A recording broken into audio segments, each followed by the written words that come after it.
الحمدللہ رب العالمین والصلاة والسلام علی سید المرسلین۔ درود پاک کی کثرت کرنے والا کتنا خوش نصیب ہے۔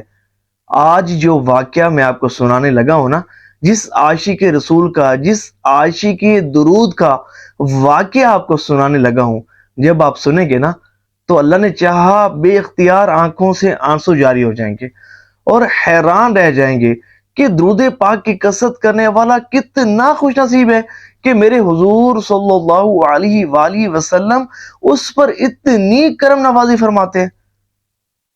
اور جب یہ سنیں گے نا آج کا واقعہ، تو اللہ نے چاہا درود پاک کی کثرت کرنے میں خوب خوب اضافہ ہوگا۔ اللہ نے چاہا ایک شخص تھا، وہ کپڑا بیچا کرتا تھا، غریب آدمی تھا، اپنے سر پر کپڑوں کا گٹھا رکھتا اور بیچنے کے لیے روانہ ہو جاتا۔ اس کی ایک عادت یہ تھی کہ جب بھی گھر سے روانہ ہوتا نا، جب گھر سے نکلتا تو درود پاک پڑھتا۔ کوئی پوچھتا کیا بیچتے ہو تو پہلے درود پڑھتا، پھر بتاتا کہ میں کپڑے بیچتا ہوں۔ کوئی قیمت پوچھتا تو پہلے درود پڑھتا، پھر قیمت بتاتا۔ گاہک کہتا کپڑا دے دو، پہلے درود پڑھتا پھر کپڑا دیتا۔ کپڑا کاٹنے سے پہلے درود پاک پڑھتا، طے کرنے سے پہلے درود پاک پڑھتا، قیمت وصول کرنے سے پہلے درود پاک پڑھتا، قیمت وصول کرنے کے بعد درود پاک پڑھتا، راستے میں درود پاک پڑھتا، جب گھر جاتا تو گھر درود پاک پڑھتا، جب سوتا تو سونے سے پہلے ایک مخصوص تعداد میں درود پاک پڑھتا، جب سو کر اٹھتا تو وضو کر کے درود پاک پڑھتا۔ الغرض وہ درود پاک کی کثرت کیا کرتا تھا۔ درود پاک کی کثرت اس کا محبوب مشغلہ تھا۔ درود پاک کی کثرت سے اسے بہت زیادہ محبت تھی۔ جب اتنی زیادہ کثرت کے ساتھ محبت میں ڈوب کر جب درود پاک پڑھا جاتا ہے نا، تو پھر کرم ہو ہی جاتا ہے، میرے حضور نواز ہی دیتے ہیں۔ وہ کہتے ہیں کہ ایک رات میں درود پاک کی تعداد پوری کی، سویا، آنکھ کیا لگی، گویا کہ قسمت انگڑائی لے کر جاگ اٹھی، میری جھونپڑی میں میرے حضور تشریف لائے، مجھے خواب میں حضور کی زیارت نصیب ہوئی۔ جبی میری ہو سنگ در تمہارا یا رسول اللہ، یہی ہے ایک جینے کا سہارا یا رسول اللہ، دکھا دو اپنا چہرہ پیارا پیارا یا رسول اللہ صلی اللہ علیہ وآلہ وسلم۔ تو کہتا ہے کہ میرے بخت جاگ اٹھے، مجھے حضور صلی اللہ علیہ وآلہ وسلم کی زیارت نصیب ہوئی، اور فرمایا وہ ہونٹ میرے قریب لاؤ جو کثرت سے مجھ پر درود پاک پڑھتے ہیں، میں ان ہونٹوں کو چومنا چاہتا ہوں۔ اللہ اکبر۔ آج ہر شخص یہ آرزو کرتا ہے نا کہ اسے حضور صلی اللہ علیہ وآلہ وسلم کی زیارت نصیب ہو، لیکن گناہوں سے نہیں بچتا، بد نگاہی سے نہیں بچتا۔ وہ شاعر کہتا ہے نا کہ اس دل کو عادت ہو گئی ہے اب تو گناہوں کی، یہ دل حضور کی یاد کے قابل نہیں رہا۔ ہم نے گناہ کر کر کے نا اپنی آنکھوں کو اتنا آلودہ کر لیا ہے، اتنا گندا کر لیا ہے کہ حضور کی زیارت بڑی مشکل ہو گئی ہے۔ بچاتے نہیں، بد نگاہی بہت کرتے ہیں، بہت کرتے ہیں۔ بڑا مشکل ہو جائے گا حضور کو دیکھنا، بڑا مشکل ہو جائے گا حضور کی زیارت کرنا۔ اپنی آنکھوں کو پاک کیجیے، اپنی آنکھوں کو باحیا کیجیے۔ اللہ کرے کہ ہماری آنکھیں باحیا بن جائیں، ہم باحیا بن جائیں۔ اللہ تبارک و تعالی ہماری آنکھوں کو حضور کے دیدار کے قابل بنا دے۔ اللہ کریم ہمیں حضور کی زیارت سے مشرف فرمائے۔ درود پاک پڑھنے والوں کا صدقہ اللہ کریم ہمیں بھی یہ زیارت نصیب فرمائے۔ تو وہ کہتے ہیں کہ میرے حضور میرے قریب تشریف لائے، میرے بازوؤں پر اپنا ہاتھ رکھا اور فرمایا کہ وہ ہونٹ میرے قریب لاؤ جو کثرت سے مجھ پر درود پاک پڑھتے ہیں۔ وہ کہتا ہے کہ میں نے کہا میں بڑا گناہگار، سیاہکار، بدکار شخص، یا رسول اللہ آپ کے نورانی اور کافوری ہونٹ، آپ میرے ہونٹوں کو چومیں گے؟ میں نے اپنا چہرہ جو ہے وہ حضور سے گما لیا، بس میرے حضور نے میرے رخسار کو بوسہ دیا، میرے حضور نے میرے رخسار کو بوسہ دیا۔ اللہ اکبر۔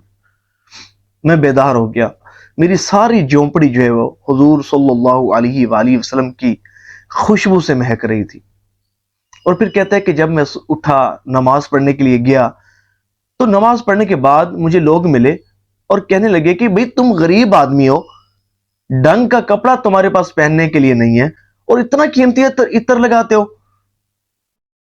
تو وہ کہنے لگا میں نے تو کوئی عطر نہیں لگایا۔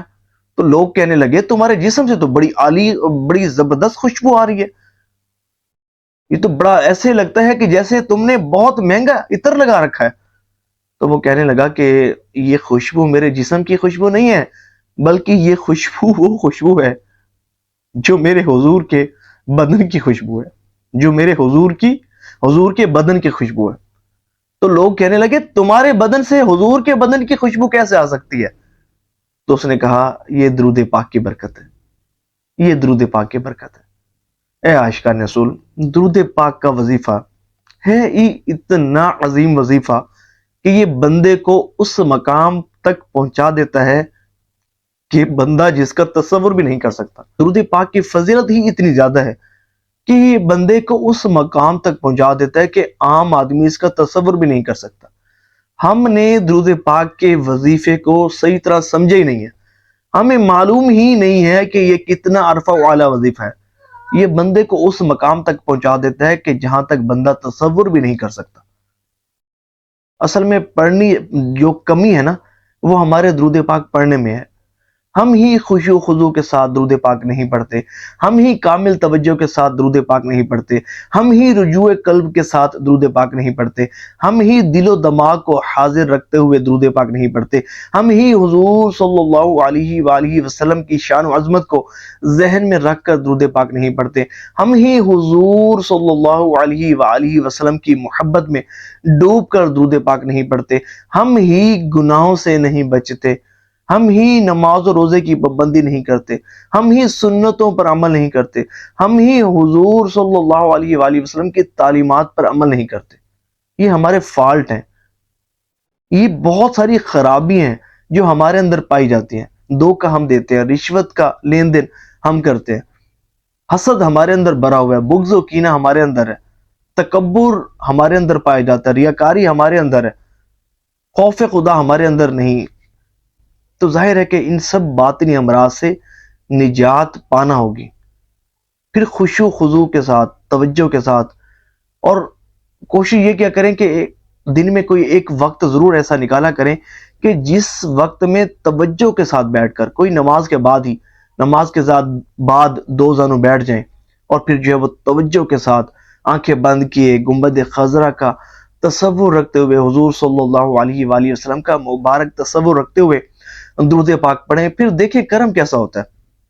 توجہ کے ساتھ پڑھیں تو صحیح، اس تصور کے ساتھ پڑھیں کہ میں جو درود پاک پڑھ رہا ہوں میں مواجہ شریف کے سامنے حاضر ہوں، اور میرا پڑھا گیا درود پاک میرے حضور صلی اللہ علیہ وآلہ وسلم سن بھی رہے ہیں اور مجھے دیکھ بھی رہے ہیں۔ یہ توجہ اللہ کرے کہ بن جائے، یہ تصور اللہ کرے کہ بن جائے۔ پھر جب یہ تصور بنے گا، پھر آپ جو ہے وہ گناہوں سے بچیں گے، اپنی آنکھوں کو پاک رکھیں گے، نمازوں کی پابندی کریں گے، پھر دیکھیے گا کہ کتنا کرم ہوتا ہے۔ آپ کی جو روحانیت ہے اتنی بوسٹ کرے گی، اتنی جلد ترقی کرے گی کہ آپ حیران رہ جائیں گے۔ پھر وہ وقت آئے گا کہ جب آپ کو بھی حضور صلی اللہ علیہ وآلہ وسلم کی زیارت نصیب ہوگی۔ اللہ کریم آپ سب کو حضور صلی اللہ علیہ وآلہ وسلم کی زیارت سے مشرف فرمائے۔ ثواب کی نیت سے اس ویڈیو کو شیئر ضرور کیجیے گا کہ جتنے بھی عاشقان رسول سنیں گے، درود پاک پڑھیں گے، آپ کو بھی اس کا ثواب ملتا رہے گا۔ صلو علی الحبیب صلی اللہ تعالی علی محمد صلی اللہ علیہ وآلہ وسلم۔